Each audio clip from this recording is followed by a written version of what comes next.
धर्म गुरु की पोशाक, चेहरे पर भोलापन और जुबान पर बड़े बड़े उपदेश, पर असल में ये शख्स बना हुआ था धर्मांतरण का मास्टरमाइंड।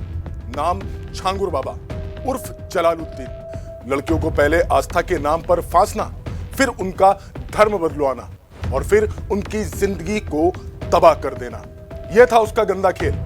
बर्मिंघम हो या बनारस, गुवाहाटी हो या गोरखपुर, उसकी पकड़ दूर दराज तक फैली थी। मगर अब यह खेल खत्म हो गया है, क्योंकि पुलिस ने छांगुर बाबा को गिरफ्तार कर लिया है। पुलिस की चार्जशीट के मुताबिक बाबा लड़कियों पर मानसिक दबाव डालता था, उन्हें डराता कि उनके साथ कुछ बुरा हो सकता है। अगर लड़कियां उसका कहा ना माने तो फिर शुरू होती थी ब्रेन वॉश की प्रक्रिया। छांगुर बाबा सिर्फ लड़कियों को ही नहीं, उनके परिवार वालों को भी अपनी गिरफ्त में लेता था।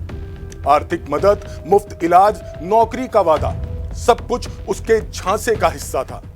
पुलिस जांच में पता चला कि जलालुद्दीन के तार कई संगठनों से जुड़े हुए थे, जिन्हें विदेशों से फंडिंग होती थी। उसके मोबाइल और लैपटॉप से कई ऐसे चैट्स मिले जिसमें धर्म बदलवाने के बदले मोटी रकम की बातें हो रही थी। लड़कियों की तस्वीरें, उनकी निजी जानकारी, सब कुछ उसके पास था। यानी धर्मांतरण का पूरा धंधा एक डेटा बिजनेस बन चुका था। इस मामले में एटीएस ने जलालुद्दीन उर्फ छांगुर बाबा और उसकी सहयोगी नीतू उर्फ नसरीन को गिरफ्तार किया है, जो लखनऊ के विकास नगर इलाके में स्थित एक होटल में छिप कर रह रहे थे। दोनों आरोपी बलरामपुर जिले के मधुपुर के रहने वाले हैं। जमालुद्दीन उर्फ छांगुर बाबा उर्फ पीर बाबा अब यूपी एटीएस की गिरफ्त में है। आरोप बहला फुसलाकर मासूम लोगों का धर्मांतरण कराना, उन्हें मुस्लिम बनाने का। छांगुर बाबा ने जिन लोगों का धर्मांतरण कराया था, उनमें से कुछ लोगों ने हाल ही में लखनऊ में घर वापसी की है। छांगुर बाबा ने कुछ साल पहले बलरामपुर में अपने गांव से थोड़ी दूरी पर मधुपुर में एक घर बनाया था। इसी घर में वो अपने परिवार के अलावा नीतू उर्फ नसरीन के परिवार के साथ रहता था। छांगुर बाबा पर कई आरोप हैं, जो हम आपको ग्राफिक्स के जरिए समझाते हैं।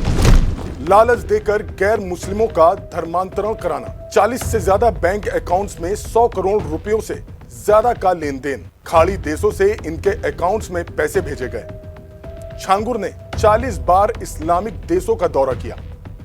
धर्मांतरण कराने वालों को जाति के हिसाब से पैसे दिए जाते थे, खास तौर पर लड़कियों को निशाना बनाया जाता था। धर्मांतरण गिरोह चलाने वाला 50,000 का इनामी छांगुर बाबा गिरफ्तार होने से पहले लखनऊ में छुपा बैठा था। लखनऊ के विकास नगर इलाके में स्थित स्टार रूम्स नाम के होटल में छांगुर और उसकी सहयोगी नीतू उर्फ नसरीन ने करीब 80 दिनों तक छुपकर समय काटा। स्टार रूम्स के रजिस्टर के मुताबिक छांगुर और नीतू की एंट्री 16 अप्रैल की है और ये दोनों 5 जुलाई को गए थे। ज्यादातर समय दोनों ने कमरा नंबर 102 में बिताया था। दोनों के आधार कार्ड्स और रजिस्टर एंट्री भी होटल में ही हुई थी।